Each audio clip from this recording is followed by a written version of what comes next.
시청자 여러분 안녕하십니까? 한 주간의 북한 관련 소식과 함께 주요 이슈를 분석해드리는 통일로 가는 길입니다. 미국 정부가 지난 5월 30일 북한의 대륙간 탄도미사일 공격에 대비해 실시한 요격 시험에 성공했습니다.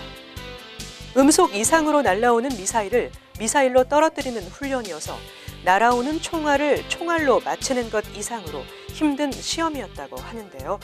대륙간 탄도미사일 개발로 협상력을 높이려고 했던 북한에게는 이번 시험 성공이 부담으로 작용할 것으로 전망되고 있습니다. 미국 정부는 5월 30일 북한의 대륙간 탄도미사일 공격에 대비해 실시한 요격 시험에 성공했다고 발표했습니다. 미국은 1999년 이후 17차례에 걸쳐 미사일 요격 시험을 했지만 ICBM급을 대상으로 한 시험에 나선 것은 이번이 처음입니다. 이번 시험은 북한이 향후 ICBM을 개발해 미 본토를 공격하는 상황을 가정해 실시되었습니다. 미 국방부는 이날 성명에서 미국 본토에 대한 ICBM 공격을 가정한 요격 시험을 실시해 태평양 상공에서 가상의 ICBM을 격추했다고 밝혔습니다. ICBM의 속도로 날아가는 비행체를 지상 발사 요격 미사일로 맞춰 격추하는 시험에 성공한 것입니다. 요격 미사일은 이날 오후 캘리포니아주 벤더버그 공군기지에서 발사되었습니다. 태평양 마셜군도 부근에서 미 본토를 향해 미사일로 가상 공격을 하면 벤더버그 공군기지에서 발사된 요격 미사일이 태평양 상공의 외기권에서 ICBM을 격추하는 방식으로 진행되었습니다. 이번 시험은 실제 ICBM 모형 대신 기존 미사일보다 비행 속도를 한층 빠르게 만든 맞춤형 미사일이 표적으로 사용됐다고 합니다. 미국은 차후에는 ICBM 모형을 이용한 시험 단계로 나아갈 예정입니다. 짐 실링 국방부 미사일 방어국 국장은 시험 성공에 대해 복합적이며 정교한 목표를 요격하는 것은 지상 발사 요격 미사일 시스템의 엄청난 성과로 이 프로그램에 대한 중대한 이정표라고 평가했습니다. 그는 또 이번 시험은 실질적 위험에 대응해 우리가 신뢰할 만한 억지 수단을 갖추고 있다는 것을 보여준 것이라고 강조했습니다. 통일로 가는 길, 김지수입니다. 이날 시험은 음속 이상으로 날아오는 미사일을 미사일로 떨어뜨리는 훈련이어서 날아오는 총알을 총알로 맞추는 것 이상으로 힘든 시험이었습니다. CNN 방송 등 외신은 이번 시험이 사실상 미국의 실질적 위협이 되고 있는 북한의 ICBM에 대비한 훈련이었다고 보도했습니다. 북한은 최근 부쩍 ICBM 개발에 박차를 가해왔으며 도널드 트럼프 정부는 출범 이후 북한의 ICBM을 미국에 대한 직접적 위협 요인으로 여러 차례 언급했습니다. 만약 이번 시험이 실패했다면 북한은 미사일 개발에 더욱 힘을 받고 미국은 미사일 방어 체계의 신뢰 추락을 지켜봐야 했을 수 있었습니다. 미국의 입장에서는 이번 시험의 성공으로 북한의 ICBM 도발에 제동을 걸 장치를 확보했다고 할 수 있습니다.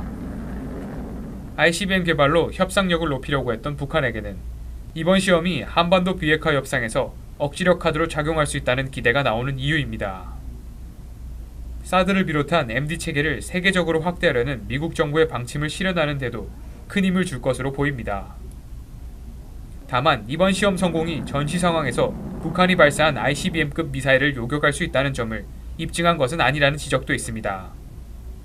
AP통신은 북한이 ICBM에 핵탄두를 장착할 능력에 접근하고 있는 것으로 보이며 미국의 요격 미사일을 교란하기 위한 유인용 미사일을 개발할 수도 있다고 설명했습니다. 블룸버그 통신은 이번 요격 시험으로 미 서부를 겨냥해 발사된 핵미사일을 격추할 것으로 기대하기는 아직 어렵다는 전문가의 발언을 전했습니다. 미 국방부 관계자는 이번 시험이 북한 외에도 이란의 미사일 발사를 가상한 훈련이기도 했다고 설명했습니다. 미국은 1999년에서 지금까지 모두 17번의 미사일 요격 시험에 나서 9번 성공했습니다. 가장 최근 성공한 사례는 2014년 6월 이뤄진 요격 발사 시험이었습니다. 통일로 가는 길, 김지수입니다. 한국과 미국, 중국, 일본 등이 유엔 군축회의에서 북한의 탄도미사일 발사를 강력히 규탄했습니다.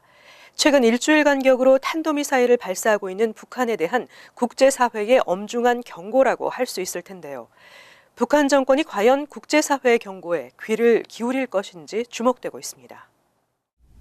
로버트 우드 제네바 주재 미국 대표부 군축 담당 대사는 30일 스위스 제네바에서 열린 유엔 군축회의에서 북한의 최근 탄도미사일 발사를 용납할 수 없다며 미국은 북한 정권을 더욱 고립시키기 위해 공격적인 외교를 펼칠 것이라고 밝혔다고 VOA 방송이 보도했습니다. 우드 대사는 군축회의 참가국 모두는 북한 정권의 행동을 강력히 규탄하고 북한의 고집스러운 행동을 용납할 수 없다는 점을 분명히 밝히기 위해 추가적인 조치를 취할 의무가 있다고 다른 나라들의 제재 동참을 촉구했습니다.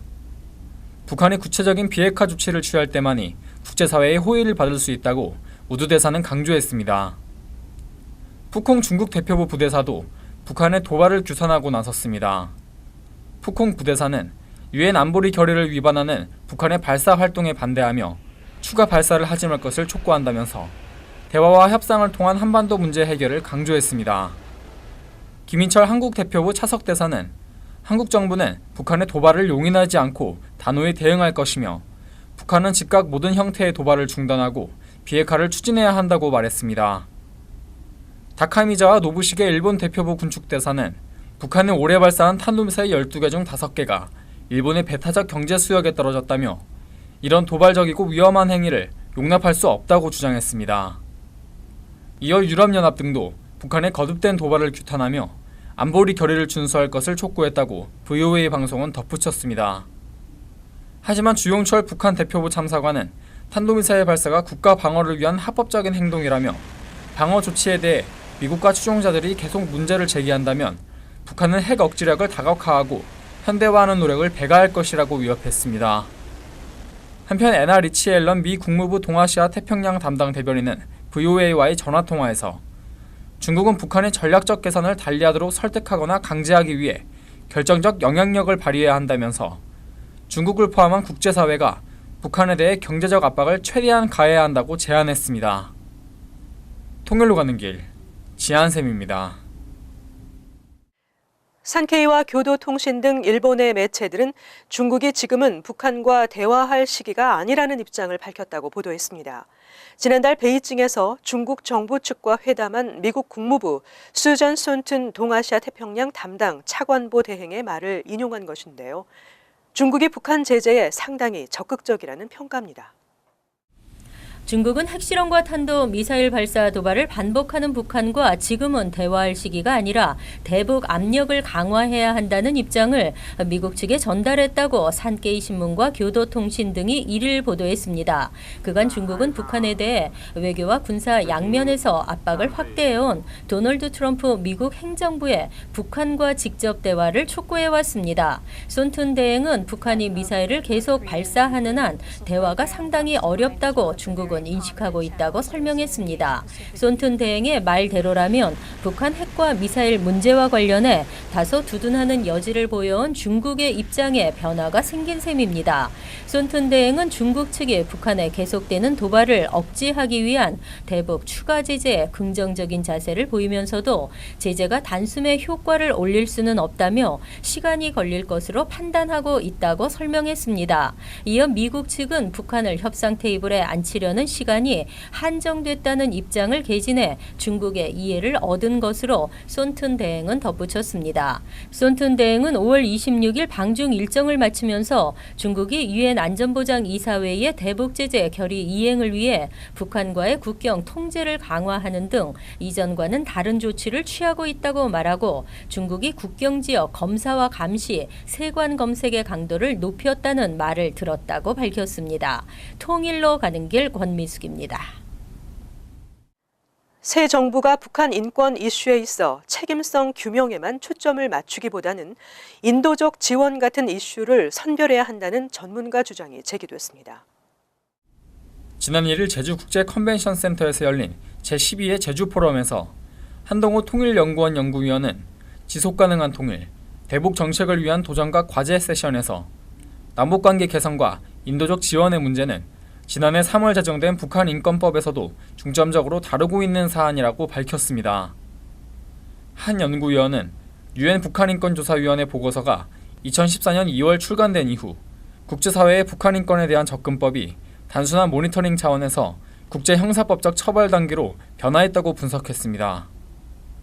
북한인권조사위원회 보고서의 가장 큰 기여 중 하나는 북한에서 벌어지고 있는 인권침해 현상이 국제법상 인도에 반한 죄에 해당할 수 있다는 결론이며 이에 인권침해 가해자에 대한 책임성 규명 문제가 핵심 사안으로 부상하게 됐다는 풀입니다. 한 연구위원은 국제사회가 현재 제기하고 있는 책임성 규명 사안은 통일을 준비하는 우리 정부에게 있어 다양한 차원의 과제를 제기한다고 지적했습니다.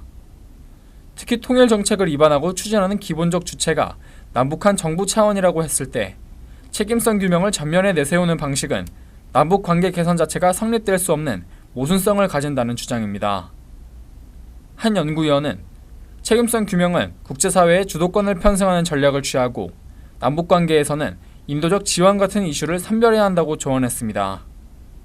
인도적 지원은 남북 관계의 모멘텀을 살리면서 동시에 통일 정책의 일관성과 효율성을 담보할 수 있는 매우 중요한 정책적 선택 사항이라며 인권에 기반한 통일, 대북 정책의 적극적 실현이 요청된다고 말했습니다. 문재인 대통령은 개막식에 영상 축사를 보내 인권은 인류 보편의 가치인 만큼 북한 주민의 인권 개선을 위해서도 주저없이 노력할 것이라며 국제사회와 공조해 북한 당국의 정책과 제도 개선을 유도하겠다고 밝혔습니다. 통일로 가는 길, 지한쌤입니다. 중국을 비롯한 10개 나라가 북한의 주요 교역국으로 김정은 정권의 해외 돈줄 역할을 해온 것으로 나타났습니다. 12개국에서 운영하고 있는 100여 개의 식당도 중요한 외화벌이 수단이 되고 있습니다. 블룸버그 통신의 집계에 따르면 지난해 북한의 전체 해외 교육 규모는 66억 달러로 최대 교육국은 단연 중국이었습니다. 중국은 지난해 총 61억 달러 규모의 대북 교역을 기록하며 북한의 전체 대외 무역의 약 92%를 차지했습니다. 중국에 이어 인도가 1억 4,500만 달러, 필리핀 8,900만 달러, 러시아 8,400만 달러 순이었으며 태국, 파키스탄, 부르키나파소와도 거래를 했습니다. 이 밖에 도미니카 공화국과 베네수엘라, 칠레와 같은 중남미 국가도 북한 정권의 해외 돈줄 명단에 이름을 올렸습니다. 대북 체제와 돈줄 제기가 강화되고 있는 상황에서 북한과 거래하는 이들 국가는 미국을 비롯한 국제사회의 우선적인 압박 대상이 될 것으로 보입니다. 특히 미국 도널드 트럼프 행정부가 북한과 거래하는 제3국 기업을 제재하는 세컨더리 보이콧을 시행하게 되면 북한의 10대 교역국 기업들이 제재의 시범 케이스가 될 가능성이 높습니다. 교역과 별도로 북한은 중국, 몽골, 베트남, 캄보디아 등 전 세계 12개 나라에서 약 100여 개의 식당을 운영하고 있는데 이 역시 북한의 주요 외화벌이 수단이 되고 있습니다. 현재 북한은 47개 나라의 대사관을 유지한 채 대사관급 외교관계를 이어가고 있으며 이 중 24개국은 평양에도 자국 대사관을 두고 있는 것으로 집계됐습니다. 통일로 가는 길, 김지수입니다. 북핵 위기가 고조됐지만 평화로운 국가 순위에서 한국이 지난해보다 5단계 상승했습니다. 북한은 여전히 최하위권에 속했습니다. 호주 시드니에 본부를 둔 국제 비영리 싱크탱크 경제평화연구소는 이를 발표한 2017 세계 평화지수에서 한국을 조사 대상 163개 가운데 47위로 평가했습니다. 지난해보다 5단계 올랐습니다. IEP는 지난 2008년부터 전 세계 160여 개국의 치안 수준, 분쟁 관여도, 군사화 수준, 무기 수입 등 23개 항목을 비교해 세계 평화지수를 발표해왔습니다.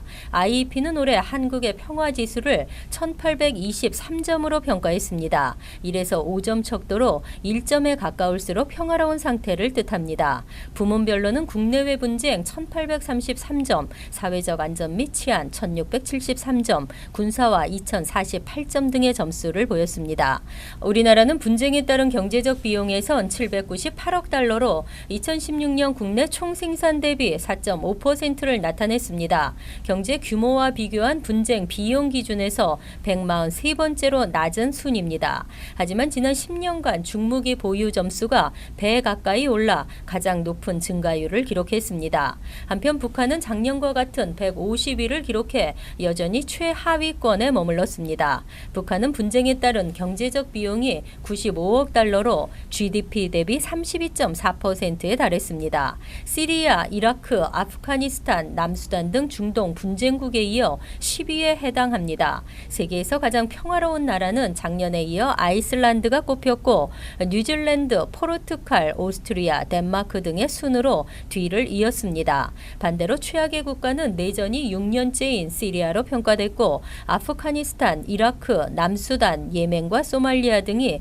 뒤를 이었습니다. 한반도 주변 국가로는 일본이 10위, 미국이 114위, 중국이 116위, 러시아가 151위로 각각 평가됐습니다. IEP는 93개국에서 평화로운 상태가 향상된 반면 68개국은 나빠져 2017년 세계 평화지수는 전체적으로 1년 전보다 0.28% 개선됐다고 밝혔습니다. 통일로 가는 길 권미숙입니다. 북한이 불법 영상물 반입, 유통, 시청에 대해 최고 사형까지 처벌 가능한 죄목을 적용키로 한 것으로 전해졌습니다. 북한 정권이 주민들에 대한 통제의 고삐를 한층 더 강하게 쥐고 있는 것으로 보이는데요. 과연 시대적 조류에 역행하는 이런 조치가 얼마나 효과를 거둘 수 있을지 모르겠습니다. 지난 5월 30일 미국 자유아시아 방송에 따르면 북한 소식통은 앞으로 불법 영상물의 반입과 시청을 반국가적 행위로 처벌한다고 당국이 밝혔다고 전했습니다. 이 소식통은 불법 영상물은 국외에서 제작된 모든 영상물을 말한다며 기존에는 불법 영상물을 반입하거나 시청하는 행위를 비사회주의 행위, 즉 자본주의 황색문화로 규정하고 처벌했지만 이제부터는 반국가적 행위로 몰아 간첩과 같은 수위의 처벌을 하겠다는 뜻이라고 설명했습니다. 또 인민방과 공장, 기업소마다 중앙에서 내려보낸 우리 사회주의 제도를 좀먹는 태폐적인 자본주의 사상문화 근절에 한 사람같이 떨쳐나서자는 주제로 교육과 토론을 집중적으로 벌인다며 불법 영상물을 반입, 유통, 시청했을 경우 어떤 처벌도 감수하겠다는 서약서에 매 개인이 서명하도록 강요하고 있다고 소식통은 전했습니다. 소식통은 새로 강화된 처벌 조항은 중앙에서 강연을 조직한 5월 중순부터 적용됐다며 지금 불법 영상물을 보다 걸리면 본보기로 처벌받을 수 있어 가까운 친구끼리도 불법 영상물 공유를 자제하고 있다고 말했습니다. 또 다른 소식통도 불법 영상물 범죄를 비사회주의로 규정했던 지금까지는 시청하다 걸리면 한두 달의 노동 단련대 처벌을 내렸고 반입과 유통자에겐 최고 3에서 5년의 교화형에 처했다며 하지만 반국가적 행위로 규정한 지금부터는 단순히 시청만 해도 노동교화 5년 이상의 중형에 처해지게 되고 반입과 유통에 관여했을 경우 정치범 수용소에 보내지거나 사형까지 받게 된다고 설명했습니다. 그는 불법 영상물 관련 범죄를 반국가적 행위로 처벌한다는 국가안전보위성의 법안이 중앙의批准을 받은 것으로 알고 있다며 2014년 8월 양강도에서 불법 영상물 반입죄로 부부 한 쌍을 포함해 한 번에 6명이 총살당했는데 또다시 그런 피바람이 불어닥칠 수 있다는 공포감에 주민들이 떨고 있다고 말했습니다. 통일로 가는 길, 지한샘입니다. 미국이 지난 5월 30일 성공적으로 실시한 대륙간 탄도미사일 요격 시험은 미국이 북한의 핵탄두 탑재, 대륙간 탄도미사일 공격을 방어할 수 있음을 공개적으로 증명한 계기가 됐습니다. 북한은 어떻게 해서든지 핵미사일로 미국 본토를 공격할 수 있는 능력을 갖고 있음을 과시함으로써 미국과 국제사회로부터 양보를 얻어내려고 하는 의도를 갖고 있습니다. 그러나 북한이 국제사회에 투자를 유치하고 정상적인 국가가 될 수 있는 유일한 방법은 핵과 미사일 능력을 강화하는 것이 아니라 핵과 미사일을 폐기하는 것입니다. 핵과 미사일에 대한 북한의 무조건적인 집착은 비극적인 결말로 이어질 수밖에 없습니다. 통일로 가는 길 오늘 순서를 마칩니다. 시청해주신 여러분 고맙습니다.